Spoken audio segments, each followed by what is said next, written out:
This podcast is brought to you by Legend Comics and Coffee in Omaha, Nebraska, located in scenic downtown Benson. They got a new location. It's absolutely gorgeous. Check it out. And by listeners like you. Go to Patreon/Two-Headed Nerd. Become a patron. Support this show. Once, they were two best friends managing a comic book store. But when an innocent blood oath went wrong, the two found themselves trapped in the same body, imprisoned in a strange pyramid made of long boxes, buried deep below their hometown, where they are doomed to discuss comic books until the end of time. They were once Joe and Matt. Now they are known as the Two-Headed Nerd. And this is their podcast.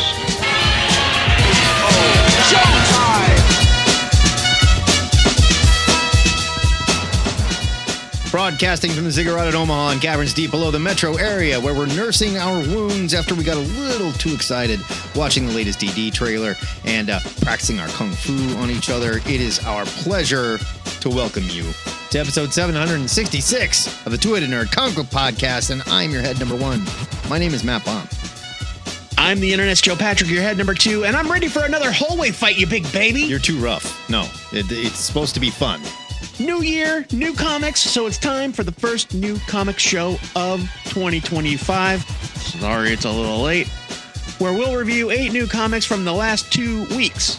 After that, we'll set you up with our must-read new comic picks for next week. So bust out your pile if you're reading along with us and get ready for Magik with a K, Wolverines with a mask, and serial killer team-ups and a couple of lucky devils. It is review time in the Ziggurat. For those of you just joining us, welcome aboard. Here are the rules. Each comic will be rated using our 3-point rating scale of buy it, skim it, or leave it. And in the end, we'll pick the best comic from this pile to add to our THN permanent collection. Our AI Macho, that's an acronym. You don't need to know what it stands for. Anyway, as I was saying, Macho will post our written reviews on twoheadednerd.com every week. However, we only discuss them on this here show twice a month. Every other week, we do a different kind of show. Sure. You'll hear about that later. Macho! Pile! Now! No one likes to be yelled at, Sir Joe. Here are your review comics for the week of Wednesday, January 8th. We begin with the first of our serial killer stories, Those Not Afraid, number 1. Yeah. It's going to be a very serial killer type. We didn't plan that or nothing. No, I mean, apparently the shipping did. This is from Dark Horse. It's written by Kyle Starks with art by Patrick Piazzalunga, colors by Marco Bracco, letters by Jim Campbell, cover by Glenn Fabry, who I don't feel like we've seen for a long time. Glenn Fabry had some health issuess. Oh no. I mean, he recovered. But yeah, it's been a while, I think, since I've seen Glenn Fabry's name on something major. Glenn Fabry of Preacher fame, if you don't know what we're talking about. He did all the Preacher covers, yeah. He's done a lot of many covers, but he's mostly known for Preacher. This one is 32 pages for $3.99. Here is your solicit. A new crime series from 3-time Eisner nominee Kyle Starks, who writes a lot of funny books like Peacemaker, Tries Hard, Where Monsters Lie, for fans of true crime and murder fiction. This is not one of his funny books, just so you know. It is not a comedy, no. Yeah. Nay. 2 serial killers discover they're within reach of the state record for kills and enter a terrible competition to see who gets there first. There you go.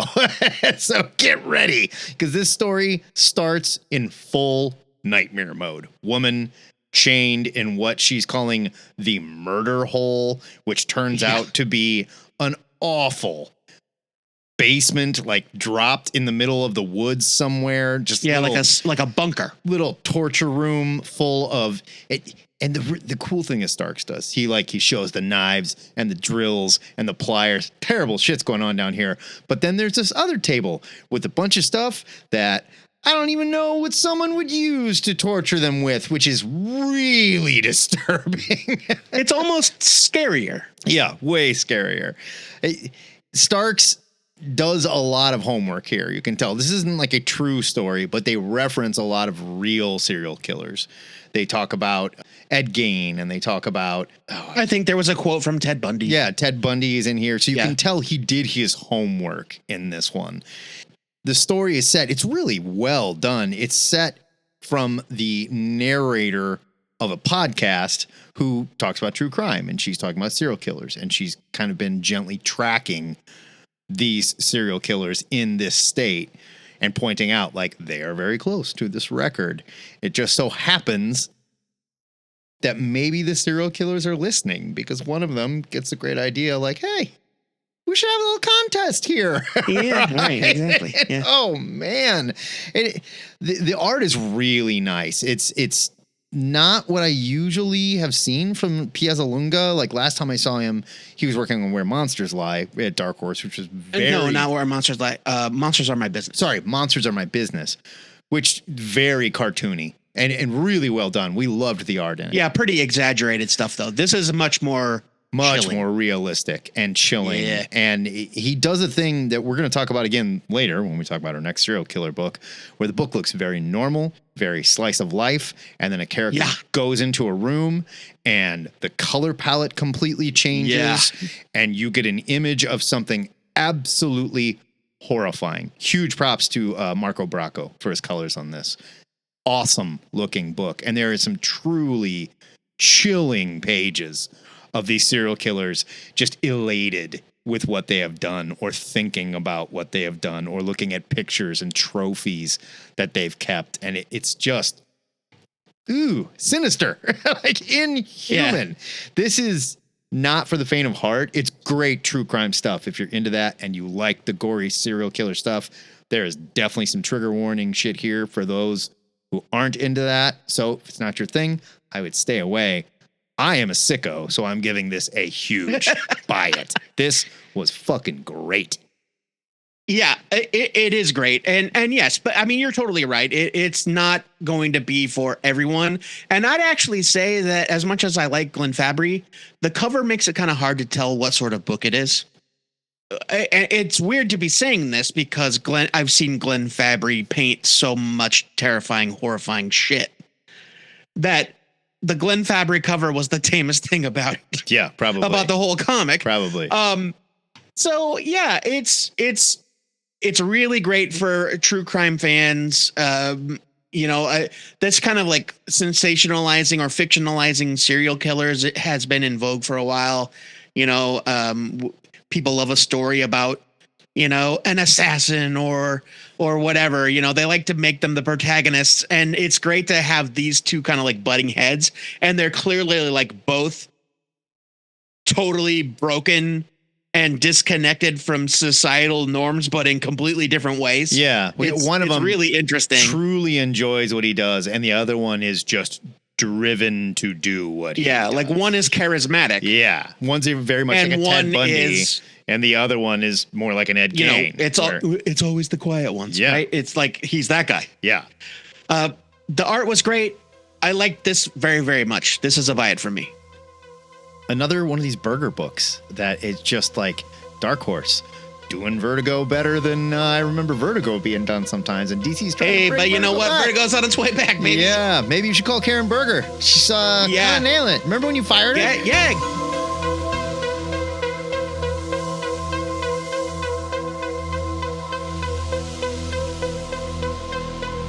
Time to move on to our next serial killer book of the show. Our second. We're 2 for 2. It's only the second review. It's Aquaman #1 from DC. I did not see this swerve coming. I know. Wow. It's all DC all in, baby. Wow. It's a brand new world. It's written by Jeremy Adams with art by John Timms. Colors are by Rex Locus. Letters are by Dave Sharp. It's 32 pages for $3.99. Here's a snippet of the solicit for you. Mammoth water construct kaijus have emerged from each of the 7 seas, and only Aquaman's new water warping abilities can stop them. I added the word new there. They didn't have it, and it's germane to the story. This is new as of absolute power? Absolute power. Okay. Yeah. All right. I wasn't sure. So only Aquaman's new abilities can stop them, but not if they kill the good king in the process. Enter Dagon, Arthur's guide on the quest to unlock the secrets of the quote-unquote blue. But what deadly secret awaits Arthur on his journey? Heads up, nothing in the entire second half of that description happens in this issue. Yeah, well, we'll get there. Whatever. That's all right. Luckily, Adams and Timms, they give readers plenty to hold their interest in the latest of Aquaman's many number ones. I believe this is Aquaman volume 9. Oh, I bet it's at least 11. No, I mean, I looked it up. It's volume 9. It is 9. Okay, I would have guessed at least 11. I mean, it doesn't even touch the Punisher's numbers. No. Let's be real. But yeah, this is Aquaman volume 9. So the elevator pitch is this. Arthur got Mira's water sculpting powers in the wake of absolute power, as we said. And now he's learning to use the powers as these giant beasties start attacking. And he's been newly rethroned king of a newly restored Atlantis. So no pressure. I think like Adam's mission here is, I'm done with Aquaman being a joke. We're going to power him up. We're going to make him the properly overpowered badass member of the Justice League that he should be. Because like, they're going for it. This is one of the most action-packed Aquaman books I've ever seen. And Aquaman is like surfing on top of planes that he rescued with tidal waves and stuff. Yeah, right. I mean, to be fair, nobody goes into a new Aquaman volume trying to make him a joke, but they can't ever decide what he is. Right. Is he a 90s bad boy with one hand and long hair? Is he the ruler of a complicated magic kingdom? King? Yeah. Does he have a water hand? Yeah. And it's like, no, man, Aquaman is simple. He's the king of Atlantis. He's the baddest motherfucker on the bottom of the ocean. And now he can control the waves with his mind. And he's trying to figure out as he goes. What do we do? Let me ask you this. Can he fly? Because I feel like he's flying here. I think he's swimming with such velocity that he rockets out of the water. Okay, what about the scene where he rockets out of the hotel? I thought he was just jumping. I don't know. I mean, if he is, man, is he jumping? I don't know. Maybe, I guess. I mean, he's Aquaman. I'm just curious. I didn't know if part of this was the answer to your question, no, Aquaman cannot fly. Okay.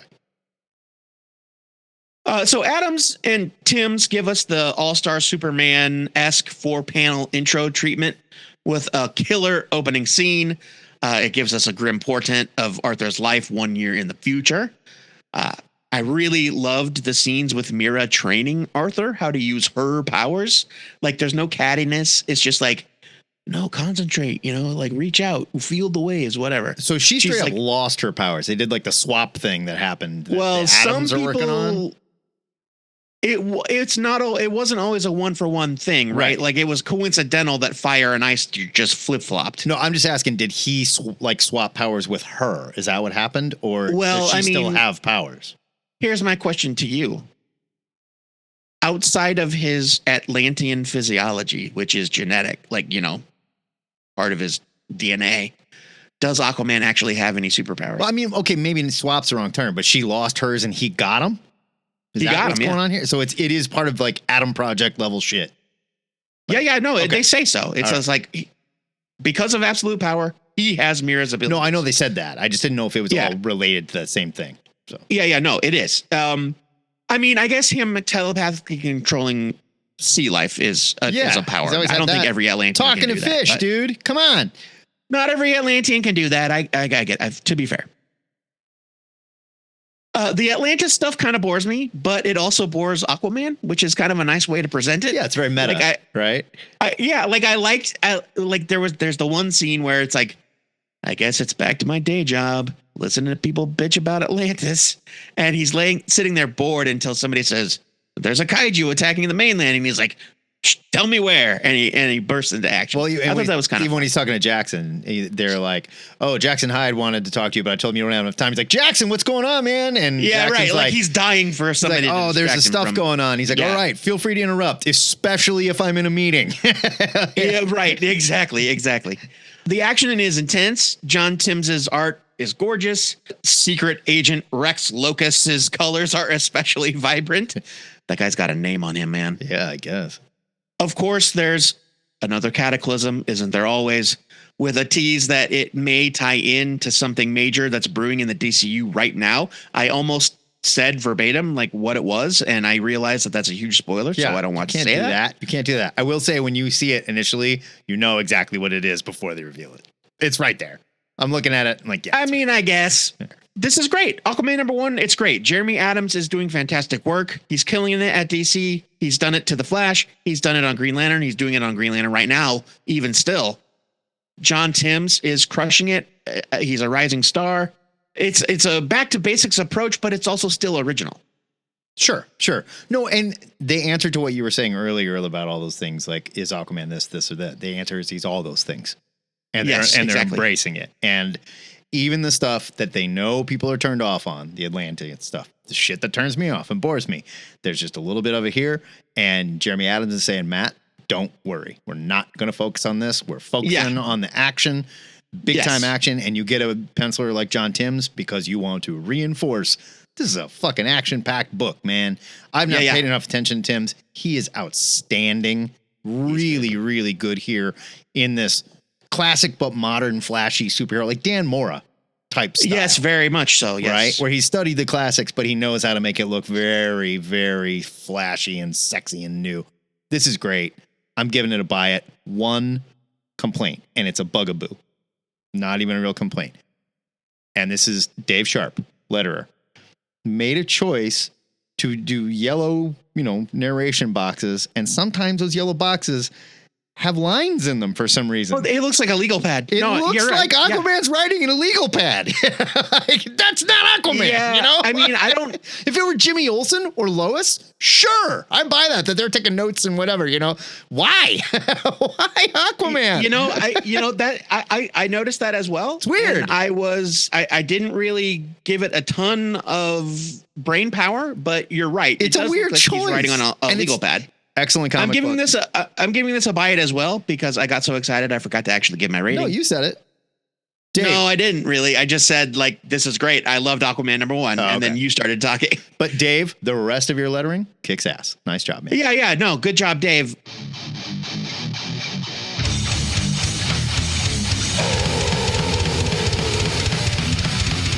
We're gonna take a quick break from superheroes to talk about Satan.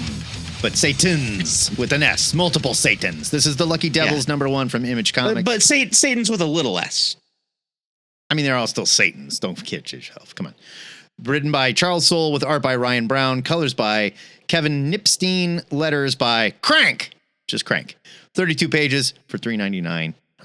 Letters are by Christopher Crank. His name is right here. Oh, on somewhere else it was just Crank. It just said on the title page it says Christopher Crank. Oh, weird. Yeah. I do think that I have seen him credited as just Crank before. Well, he's my boy Crank now, so it don't matter. Yeah. No, fair enough. Here's your solicit. Good omens means curse words. I bet they didn't wish they put that good omens in there right now. In this new series. I mean, this comic came out last week. From the duo behind smash hit 8 Billion Genies. The Lucky Devils is a tale of two rebellious demons who decide to start a revolution in hell. And the two ordinary 20-something humans they are going to manipulate to do it. So, if you read 8 Billion Genies, you know what you're getting into. And I don't have a problem with that. I read some criticism from some other people that well, this is just like a different take on 8 Billion Genies. And I disagree with that. I disagree too. The exercise for 8 Billion Genies was, let's come up with a story where what if everybody got their wish? What would that do to the earth? This one is, let's come up with a story where two inherently good people are manipulated by two evil imps who are just doing their job and fully realize we're not going to be able to corrupt these people. So let's just give them a bunch of power and see what happens. Right. It's sort of a but it's also not as simple as the imps are doing their jobs. There's more to it that is revealed. Well, no. We'll get there. I just mean that the exercise is basically. Yeah. Right. It's almost like the inverse. It's well, what happens if we give two people their heart's desires? Right. And it feels... And see if it turns them into schmucks. Does it feel similar? Yes. Is it executed just as well? Yes. And I would argue that that makes it worth the price of entry. This is a great story. Ryan Brown is a great artist. I really like what he does. Is he a superhero artist? No. Is he perfect for a book like this? 100%. And his design on these little devil guys, dude, The Satans. I mean, like, come on, get these to Funko, get these to whoever. Yeah, and well, like where are the vinyl? They're market this fancy vinyl shit. figs made. You should be able to sell 1 million of these little jerks. Come on. Soul Story does a really nice job, though. It doesn't just leap right into there are devils or anything. It lays out the normal, annoying world of like the two main characters, right? Right. And their world is annoying. You can totally relate to it. And there's nothing over the top. There's nothing weird going on. And then later, when we do meet the two little devils that literally sit on their shoulder and fuck up their life, you get a flashback to all the annoying little things that happened. And you realize, oh, their job is to do this stuff to their person to try and make them evil. It's great. To drive them to something. Right. Yeah. To try and push them to being shitheads, essentially. And there's different levels. Pardon me. There's different levels of demons that deal with more powerful and potentially evil people. Right. So you get paid more to say, I don't know, sit on the president of the United States shoulder. Right. Anyway, this was just fun and really well executed by a very intelligent, clever, creative team. Loved it. I'm giving it a buy it. Just have fun with this one. And it's even got some kind of a Hickman-esque sort of info pages that are still fun. Yeah, sort of. There's like so I was going to say there's the credits page right up top, but then you go maybe, I didn't count, but this might be like 10, 15 pages. Oh yeah. It's when the first, before you get to an actual title page.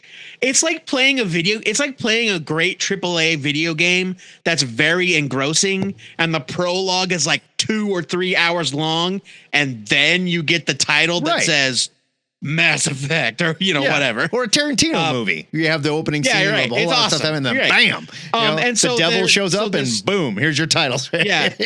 This title page is a double page spread, actually, and it just says the Lucky Devils in the logo, and then it's got the circles of hell and it says first circle Limbo. And I really loved how that was laid out. I love the twist of the imp's true motivation. I loved the way they laid out, like, this is the world. This is what hell is like. I have not always been a huge fan of Charles Soule, especially at Marvel and DC.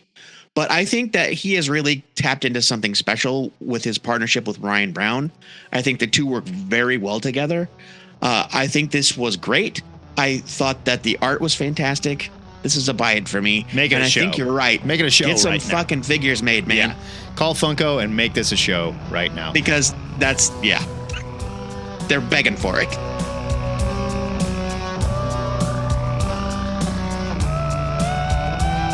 All right, we're going to get back into superheroes, but we're just going to dip our toe in and we're going to keep the demons and devils just so that it's not too much of a shock. Is that all right? I suppose, but I would argue it's the least interesting part of this character. Well, sure. I mean, if Atlantis is the least interesting part of Aquaman, I know what the least interesting part of this character is. Sure, yeah. All right, so we're talking about Magik #1. It's from Marvel Comics. It's written by Ashley Allen with art by German Peralta.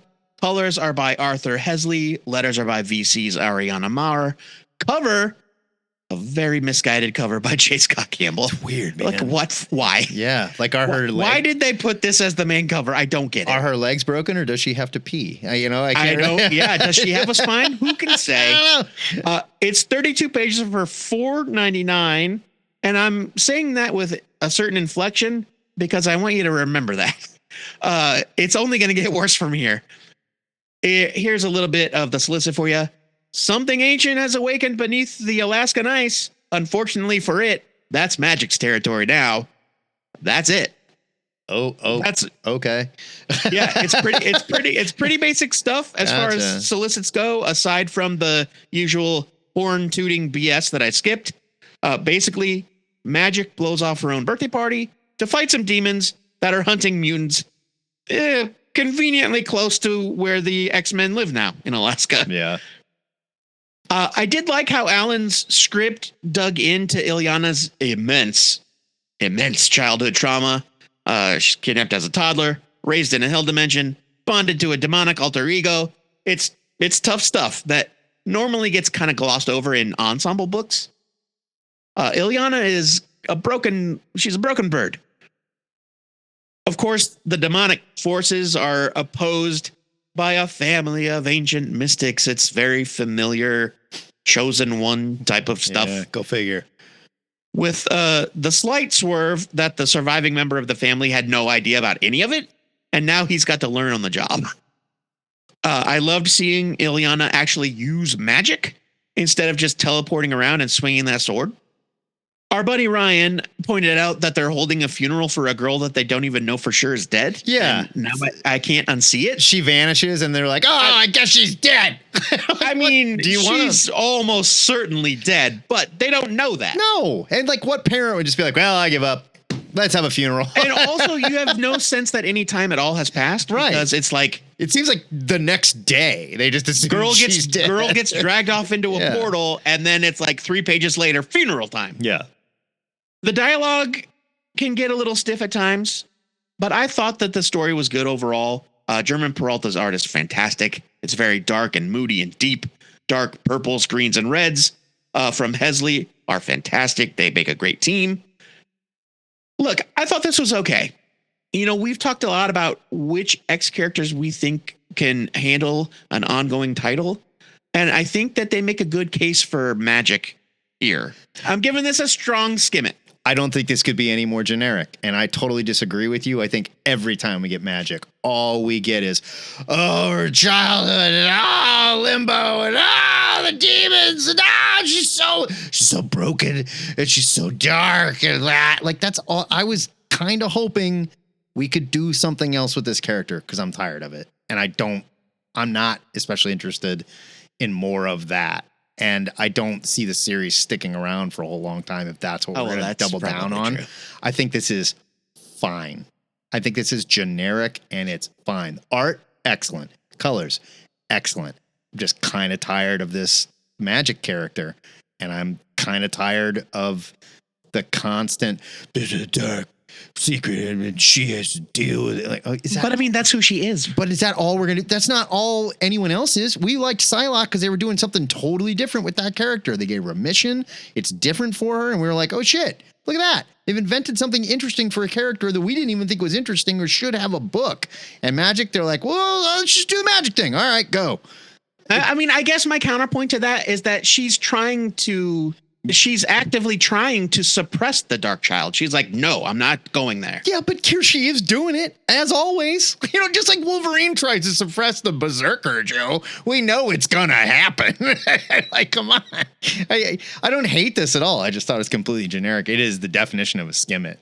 I felt very little, and I thought the dialogue was... Hey, your mileage may vary. Not great. I thought it was okay. And for a character like this, you really think the X-Men get together and have a birthday party thinking it's going to go well for her? Okay. I mean... They should know better by now. But that doesn't mean they don't try. Sure. And that's what makes the X-Men, you know, good. They're a family. And now, your review comics from the week of Wednesday, January 15th. I'm afraid more serial killers await. Thank you, Macho. We begin this week's comics with The Horizon Experiment, Finders Keepers, #1. From Image, it's written by Vita Ayala with art by Skylar Patridge, colors by Jason Wordie, letters by Becca Carey, and cover by Patridge and Wordie. 32 pages for $3.99. Here's your solicit. They're finally backing off on the super long, here's what we're doing with the Horizon Experiment. Like, 'cause you either know by now or you don't. All right. It's like the fifth installment. Right. Like, you know, The basic idea, they're swapping classic white characters with people of color and telling that story. It's cool. Here's your solicit. Comics powerhouse Vita Ayala, who worked on New Mutants, Static Season 1, and superstar artist Skylar Patridge, who worked on Absolute Power Ground Zero. I guess that was a thing. I did not read it. And Supergirl reunite for a new type of action-adventure tale following a Puerto Rican reverse Indiana Jones, a thief, stealing from museums to return artifacts back to their native cultures. Cool idea, right? Great pitch. Great Love pitch. It. Right off the bat, though, I'm like, well, wait a minute. When you say reverse Indiana Jones, like, this character, I'm rooting for her. She's good. And I agree, like, this collector guy that she's butting heads with, he's a real asshole. So much so that he kind of turns into like almost mustache twiddling racist asshole at one point. Well, I mean, that's know? Indiana Jones for you, though. No. But what I'm saying is, like, if she's reverse Indiana Jones, it's kind of saying like, well, yeah, Indiana Jones, he was a bad guy going to steal this stuff from people and take it to the museum. Look how bad museums are. Museums are gnarly. And I'm like, well, they can't all be that bad, right? I think there's nuance to be found there. There is nuance Like, this guy is actively. I just don't think there's a lot of nuance to this. He's actively story. doing harm. Right. I think. I just don't know that there's a lot of nuance to this story. And I'm not like, Maybe not as presented. yes. Yeah. And this is not me pimping big museum or anything. You're like, how dare they? I'm not saying that. The museum we're in the museum lobby's back pocket. Right. But like the bad guy is so ridiculously bad in what is otherwise a fairly real world story, aside from the supernatural artifact and stuff like that. This is an Indiana Jones story. So it's all there. Archaeologist, they're going after a thing, and they say this thing, it has supernatural stories behind it and whatnot. You better be careful. It's all straight Indiana Jones. But the swerve is she is Puerto Rican. This is a Puerto Rican legend, and she is spoken to and sort of called to return this thing, right? Cool. Specifically, like it's an island. That's under Puerto Rican like dominion, or like this guy's dominion. Yeah, I don't think it's she's Puerto not Rico like in proper. Puerto Rico. Yeah. It's like an island. But I mean, like it's neat. Where she comes from is the island. And I like the idea, and it calls to her, and it pushes her to, give up her what she thought was going to be her career, and take this new mission where she's going to return artifacts to the people that own them or the places they should be. Okay, neat. I'm into it. The story moves a little too fast. Like it gets ahead of itself in points where like she's just working there and she meets super racist guy and like that guy's a dick. And then she's like, all of a sudden she's stealing the thing and she's running away. And you're like, whoa, what happened? But not only is she stealing the thing, we find out that she's been planning to steal the thing all along. Right, well, hold on, let me get there. She's stealing a thing and she's running away. And they're like, oh man, she stole the thing. And she's, obviously she has a plan because there's something going on where she knows there's stuff going on with these people that are protesting outside. And then she's home and her mom's like, oh, you're home. She's like, yeah. She's like, oh, you've been shot. And I'm like, when did that happen? Nobody even drew a gun. No, like, they were shooting at her. I'm looking at it again. No one is shooting. No, there's no blam. Sure? There is no fire. She's running towards a crowd. The security people, a guy says, shoot her. That's all. There is no guns. There's none of that happening. Oh, well, I guess it happened. And they apparently, and then the story like backs up to give you some flashback, tell you some supernatural stuff. The art is very good, but shit, you're right. I'm looking right at it. Yeah. They don't even have guns out. No. And I almost feel like they just tried to smash a little too much into this one shot because it left me going like, well, wait a minute. Okay, now I see what's happening. Later in the story has to be like, well, here's what you missed. It was this thing. Like, well, why didn't you just show me that or tell me that?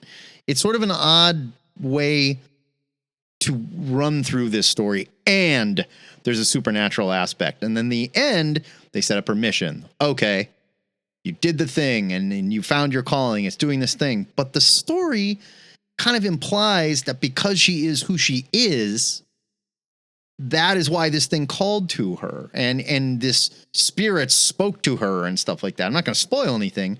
But then in the very end, they're like, next we're going after this Egyptian artifact. And I'm like, oh, okay. Do they need an Egyptian person to do that? I think it's more that she kind of got her start doing this because this was personal to her. Sure. No, but it's more than personal, Joe. There is full on supernatural stuff going on. No. Like, I know. But I think the reason that this happened the way it did is it all started because this is important to her cultural identity. And maybe that's her power, though. And then it leads to like, hey, that worked out. Let's do it. Let's keep doing it. Right. And maybe her powers or connection, or maybe just like an Indiana Jones thing. She's just right place, right time. And it spoke to her. I don't think she has powers. I think that was all the thing. But my problem lies in the fact that there was so much going on and kind of a jumbled narrative. I think that our confusion, I think our confusion speaks to the rapid way it unfolds. Yes, it's doing the chaotic way it unfolds. It's doing too much and sort of jumping back and forth. And in that, I just sort of went, okay, that's a lot. This is a skim it. The art is very good. The coloring is excellent. The Swamp Thing X kind of spread pages are super trippy. I liked that a lot. Dig it. But the story is just like the narrative was a little too jumbled. And it's a skim it. I can only give it a skim it. I think that Ayala had a sort of impossible task here. She had more to establish than the one-shot tryout format allowed. But I mean, like, there's a way you can do that. You can. There could have been a way, but I think that the story that she chose needed more than just this one issue. Possibly. Because clearly it's like you said, there's a page turn and she's got a bullet wound and her hand's all messed up. Right. And none of that stuff happened on the page. When was that? I agree. The art's very good. This is a skim it from me as well. I love the concept. Concept's great. Although I kind of wish they would have said. I wish the execution had a little bit more room to breathe. I kind of wish they would have said maybe like reverse Indiana Jones Robin Hood or something. So it's not like, oh, by the way, I kind of think Indiana Jones was a shithead. You know? Because like, I don't think he's that bad. But then again, if you think about it, yeah, he was taking that thing from the Jovitos and he was going to put it in a museum. So I don't know. Maybe he is an asshole, you know? Yeah, I mean, like I said, I think there's nuance that could be explored there, but it is not addressed in this at all. No time to argue. Throw me the idol. I throw you the whip. Give me the whip. Matt, I feel like we've strayed too far from our original theme. Can we get back to some serial killers? Get back to serial killers. Our wheelhouse, right. Serial killers. That's right. Welcome back to Serial Killer Cast. I'm your host, Joe Patrick. Next up is You Won't Feel a Thing #1 from DSTLRY. It's written by Scott Steiner with art by Jock. Pencil assists by Dom Reardon. Colors by Lee Loffridge and Jock. Letters by And World Design. It's 48 pages for $8.99. For those who don't know, including me, what does pencil assist mean? No clue. Okay. All right. I thought maybe that I have literally never seen the term pencil assist. Okay. I thought maybe it's an art thing that I have just not encountered or didn't know. Okay. Maybe it's sort of like how a mangaka has like people that help him draw backgrounds and stuff. Well, maybe. I don't know. But I really don't know. Look at you saying mangaka. I'm impressed. I know things. I'm friends with Jim Hebe. Here's your setup. Years ago, John Reeder was an accomplished homicide detective. So accomplished that it cost him everything else in his life. Now John finds himself alone, trapped in a retirement home with a brain tumor that's slowly sapping his once keen mind of all memories.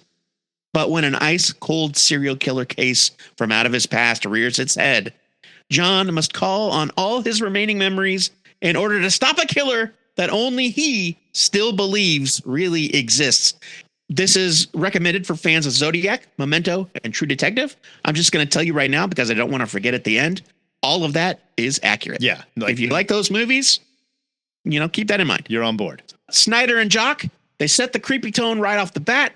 We get our first mention of the Chatterman. The one that got away, so to speak, right there on the first page. He wears a mask. It's got human teeth where the teeth of the mask would be. It's very gross. Oof. One thing I want to mention again before I forget, speaking to the art. Now, we read this, full disclosure, through the kind folks at DSTLRY providing a review copy. But it does appear to me every single double page spread in this book is designed as one spread. So it's like a book full of double page spreads, but also there are some scenes where you can read the left page, then the right page. Yeah. But I think there's never anything where it's like, ooh, I got to wait for a page turn. It's like, no, every 2 pages is like a lushly drawn, beautiful spread out thing. There's this recurring theme of memory flashcards that are an exercise that John's nurse uses to help him. And we learn that John isn't always completely honest during that test because when he's asked what's behind the door and he says a broken lacrosse stick, some shitty clothes, whatever. What he really means is dead bodies. His tumor isn't just affecting his memories, it causes occasional dementia as well, and he quote unquote sees some horrifying shit when he least expects it, like holding his grandbaby. It's very distressing. The world building here is great. Snyder, through John's internal monologue, takes us through the personal and professional history and how his illness is affecting him, what his friends are doing to help him, and how he's kind of resentful of it. Jock paints a bleak picture of his day-to-day life in the care facility, which isn't even to mention the gruesome murder stuff, and it is very gruesome. There's a great feeling of growing dread as the story progresses, up to the point that we learn that the Chatter Man has somehow returned, and how personally John is connected to the case. It's not just that he was an investigator. He's connected. Jock's art is incredible, of course. No surprise to longtime fans of his past work, especially his collaborations with Snyder. This is a buy it. I really loved this comic. Yeah, it's excellent. It's tense. It's moody. It's scary. It's awesome. It's great. And there's very much sort of a True Detective season 3 vibe. That was the one with Mahershala Ali was in, where he wasn't sure if he was having dementia or he was like on the case and seeing things correctly. But it's also like that one last case, the one that got away, and the unlikely cop who's got like, man, he's got a brain tumor. So he's not going to be around too much longer. So there's got to get this done. But Jock's art is so much more mellow than it normally is. And we've seen from him, and he's doing it on purpose. He's doing it because when he gets to the horrifying thing he's going to show you, then it's 100% Jock. No question. Yeah. Whether it's like a scary goat head or a dead body or a guy in a mask with a knife, like when he gets there, then he unleashes full Jock, and it works so well. This is excellent. I'm giving this a huge buy it. Normally you don't want to see a full Jock, but sometimes it's true. If you don't go full Jock, then you're just bouncing. It's true.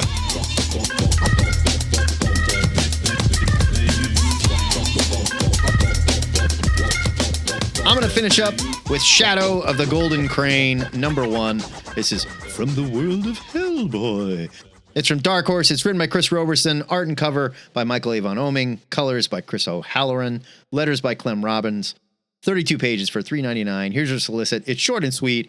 A mysterious BPRD case in the 1960s forces agent Su Zhang to dive into the history of the secretive Golden Crane Society and into the questions in her own family past as well. This obviously ties into Hellboy and the BPRD of the 50s stuff. We have to do that because for those of you who don't know, in the pages of the BPRD, they blew up the world. The world doesn't. The world is. They literally blew up the world. It's gone.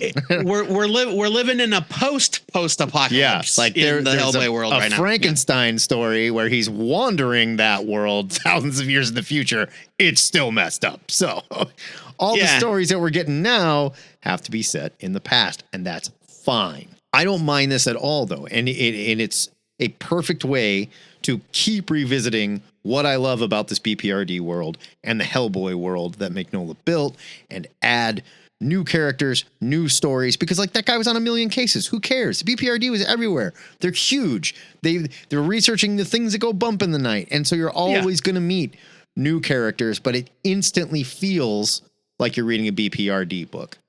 This one, obviously Michael Avon Oming, famous for his work on Powers. He's an incredible cartoonist with a very distinct style.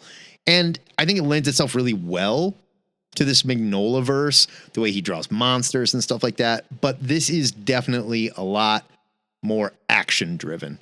There's some really cool monster hunting scenes. They're doing a thing here, and I'm fine with that because this character, Susan, she's a different type of character. She's not a Hellboy.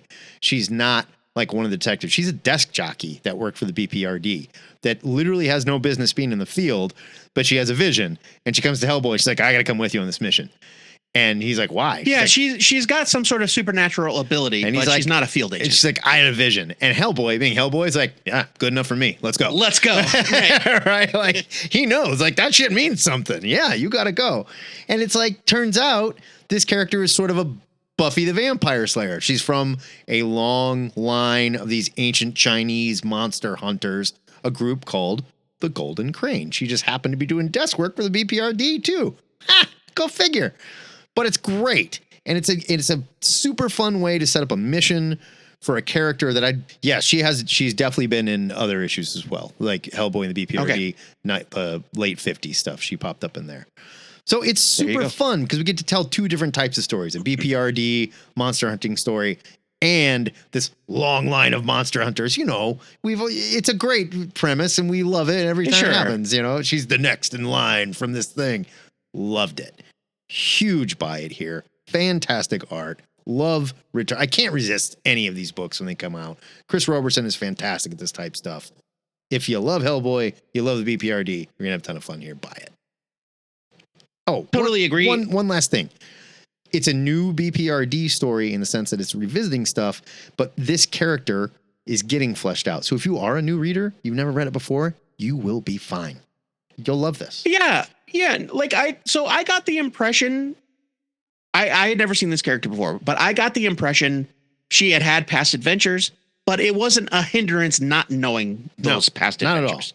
I read this. It was fine. I understand what the BPRD is. It was they had a clear mandate. I knew what was happening at all times. The art's great. I love the Crane Society. Yeah, I loved this a lot. I didn't have any trouble following it. The art's fantastic. It's a buy it.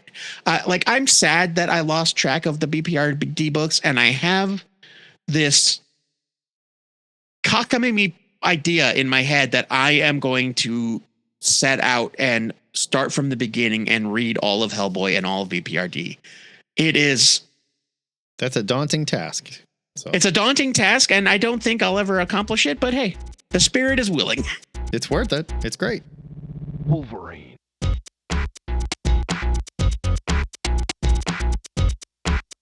All right, let's finish up this week's reviews with some real just feel bad shit, man. This is not good. Yeah. I'm sorry, not good is the wrong way to describe it. It is not pleasant. Of course, I'm talking about Ultimate Wolverine #1 from Marvel. It's written by Chris Condon, with art by Alessandro Cappuccio. Colors are by Brian Valenza. Letters are by VC's Corey Pettit. Okay.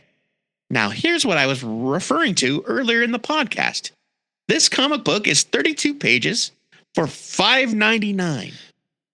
It's Ultimate, dude. You got to pay another $1 for the U. I don't know. I mean, it's Ultimate. Okay, Ultimate Black Panther from last week is 32 pages for $4.99, which is pushing it. That's pushing it, but they also are trying to get people to keep reading it. So, you know. Boy.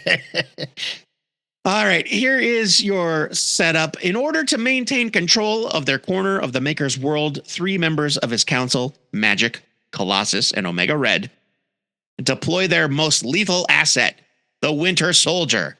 But who is the weapon behind the mask? Spoiler alert, it's Wolverine. I don't know what. I know that they're calling it Ultimate Wolverine for marketing reasons, but really it's the Ultimate Winter Soldier. Yeah, I mean, it's not just Wolverine, it's Logan. It's not someone they're just calling Wolverine. Like, no, right, exactly. It's the guy. Logan. It's right, James Howlett. Yes, it is the old knucklehead. And he's the best there is at what he does. And what he does is not only not nice, it is severely distressing. Before I get into my review, I want to address the price. The $6 for a standard length comic is unconscionable. Yeah. Unless I'm completely missing something, like the cover's made of adamantium or something like that. The price point is nuts. Do you know how heavy this comic book would be if the cover's made of adamantium, Joe? Adamantium. Get serious, Joe. I know. But I'm going to set that aside and just address the story from here on out. I just keep the cost in mind as a caveat when I give my rating. Appropriately, we get an opening that mirrors the beginning of Captain America, the Winter Soldier movie, where Cap jumps out of the plane with no parachute and then infiltrates that ship. except the Ultimate Winter Soldier infiltrates a church full of mutant revolutionaries near the Latvian border. This dude doesn't talk at all, at least not yet. So I liked how Condon broke up the main plot with the flashback scenes showing Ultimate Wolvie's new origin. It's a really smart way to do it. The comic book is incredibly brutal from start to finish. Wolverine tears through the revolutionaries, including two very familiar faces, no spoilers, in very gruesome fashion. One of them is definitely dead. I mean, the other one think that both of them are the other one, definitely dead. if not dead, is definitely messed up. But one of them, yes, no question. Yes, right. This is a quick read, but it's very compelling. I was even a little moved by the ending with the heartfelt letter from one of Wolverine's aforementioned familiar victims. I read that and I went, oh man, like that sucks. Capuccio's art, it's visceral and gory, but not overly gory. And there's this sort of like hazy sheen over everything that really helps set the tone. Like, I love that. And if you're familiar with his Moon Knight work, you'll know what I mean. Like, he does it on Moon Knight as well. He does. It looks different here, though. Like, well, I got the impression that maybe there was some fog. Sure. And I'm not saying it's bad. I think it does get a little muddy in a couple parts, but I think he's going for that, the sort of fog of war, chaos kind of thing. But honestly, before you said Moon Knight, for some reason, it did not click with me that this was the same guy, because he is doing a different thing here than he does on Moon Knight. It's not, I mean, like Moon Knight is a little more supernatural looking, almost a little manga inspired. I don't see that here at all. I see this more just brutal, direct, beefy characters getting cut up. I mean, to be fair, the main character is covered literally from head to toe. We don't see his features at all. Sure. But just to sum it up and give my rating, my rating about the story, mind you, I loved it. I thought that this was great. It makes Wolverine an even more tragic figure, as if that were even possible. The art's fantastic. I loved it. Huge buy it from me. Yeah, okay. Before people come at me and be like, well, you just said Magik are always doing this thing, and now they're just doing Wolverine. They're not just doing Wolverine. They mashed it up. And they mashed it up cleverly, very cleverly, with a very Bucky type story of what happened to the Winter Soldier. The only thing I don't care for is the design of Wolverine. I don't like the mask. It's not working for me. And I do think they made him a lot bigger too. This is not a little guy. He is tall. It did seem like he was maybe a little bigger. But you know what? I think that Ultimate Wolverine,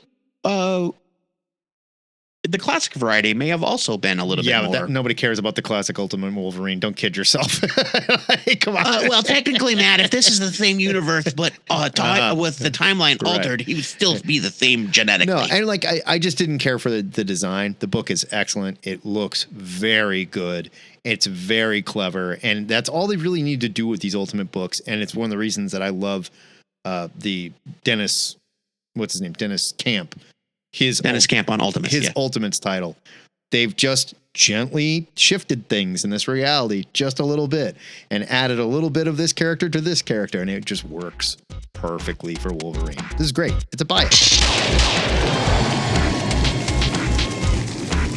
Let us know what you thought of our reviews on our Discord, and check out our show notes over at twoheadednerd.com for more details on these comics. We also post new comic reviews every week. Every week, Written people. one. Every week. That's right. Remember that. It's a new thing. Every week. Matt, review time is over. So it's time to pick one of these books to enter the THN Permanent Collection. Which one's it going to be? It's You Won't Feel a Thing, number one. It's not fair. You put Jock and Scott Snyder together. They're two of the most effective creators in comics. So it's just not fair to everybody else. It's just great. I got to pick it, and it's not close. It's a little bit closer for me. When I read Ultimate Wolverine, my first instinct was this is the one. But then I talked myself out of it with all that price talk, and but I agree with you. I think You Won't Feel a Thing is an incredible piece of work from two creators that are not only masters on their own, but together they're greater than the sum of their parts. Yeah, I haven't seen the that book physical. out. I haven't seen the physical version. I guarantee it's absolutely gorgeous. That's just what they Well, do. all distillery books are They gorgeous. are. That They is are. just a fact. Yeah, they all are amazing. Wolverine. With review time over, it's time to head up to the THN Sanctum Sanctorum to make our must-read comic picks for next Wednesday, January 22nd. Joe, if these nerds are only buying one comic book next week, what are you telling them to pick up so they can be pissed at you if they don't like it?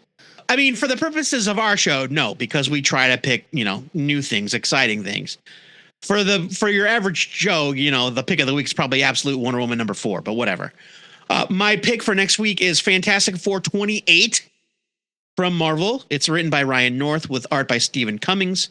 It's 32 pages for $3.99. So I am irresponsibly far behind on Fantastic Four, which by all accounts has been really great. But I am skipping my compulsive need to catch up because One World Under Doom is coming. And this is the start of the prologue to One World Under Doom.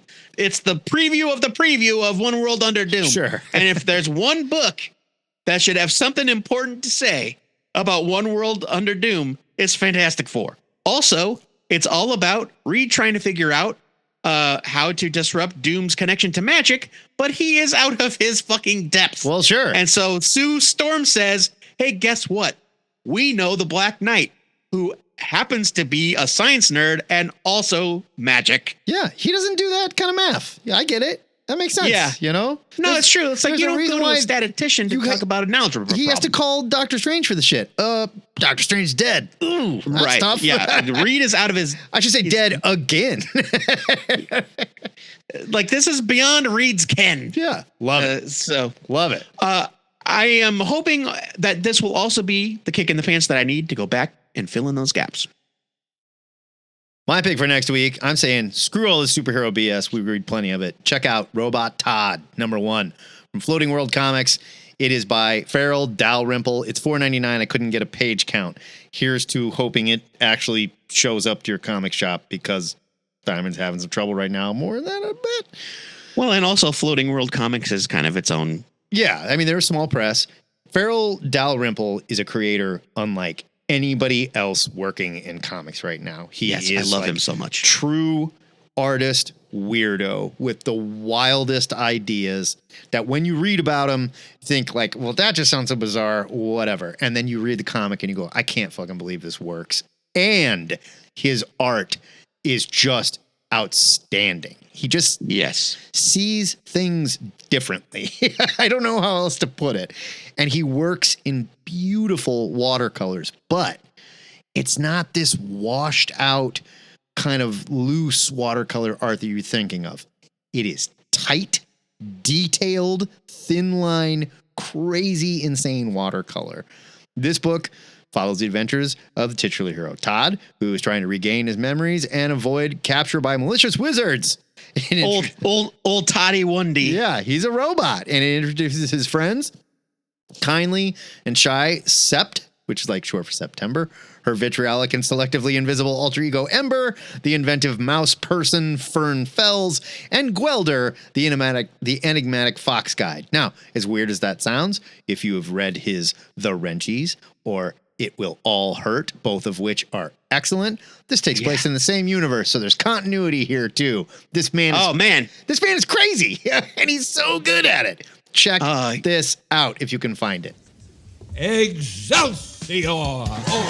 That is it for THN 764. If you dig our new comic reviews, check out our YouTube channel. Please, please, please, please, please, where you can subscribe to each show separately. We got a back issue show there. We do that every other week. Then we got the Gang Hang. We do it on Saturdays. You can listen to them separately as podcasts on YouTube Music as well. Next week, the Night Nerds are going to reunite, and we're going to finish this damn Batman Nightfall job. If it kills us. Happening. It is now the Martin Luther King Day holiday spectacular. Oh, yeah, right. We're not going to probably post it like that. Not sure how it relates, but that's what there it is. If you need more THN in the meantime, Join us for the gang hang I was just talking about. We do it on Saturdays at 11 o'clock Central. You can check our Discord for details. You bet I want to talk about that goddamn Daredevil trailer. Oh, my God. Oh, yeah. Hell yeah, dude. Check us out, twoheadednerd.com/Discord. THN is a listener-supported podcast. It would not be possible without the generosity of our donors like our patron, Anthony Circo. If you support the show like Anthony does, you can hear this week's THN Extra, where I am discussing Diamond Comics filing for bankruptcy with Legend Comics and Coffee owner David DeMarco. We had a very frank and kind of scary discussion about what life might be like without Diamond Comics, who is the sole distributor for a lot of small press comic companies out there. You can sign up to be a patron at patreon.com/twoheadednerd. Before we go, our weekly shout out goes to local comic shops and small press comic companies everywhere. This week's news of Diamond filing for bankruptcy was both predictable, somewhat funny in a gallows humor kind of way, but ultimately it is a scary time for shop owners and for creators that are just trying to get comics to their customers. Word to all of you, keep your heads up. Things are going to be rocky for a little while, but we're going to get through this end stage capitalism event together. Might take 4 years, but we'll see. Until next time. You know. Until next time, true believers, remember to pre-order your comics because your retailer's having trouble getting them one way or another right now. It couldn't be more important to support and pre-order and do your part. That's the one thing you can do, okay? This is the Two-Headed Nerd. A little more serious than I like to end. Signing off. Fart joke, fart joke, fart joke. There. What's wrong with you?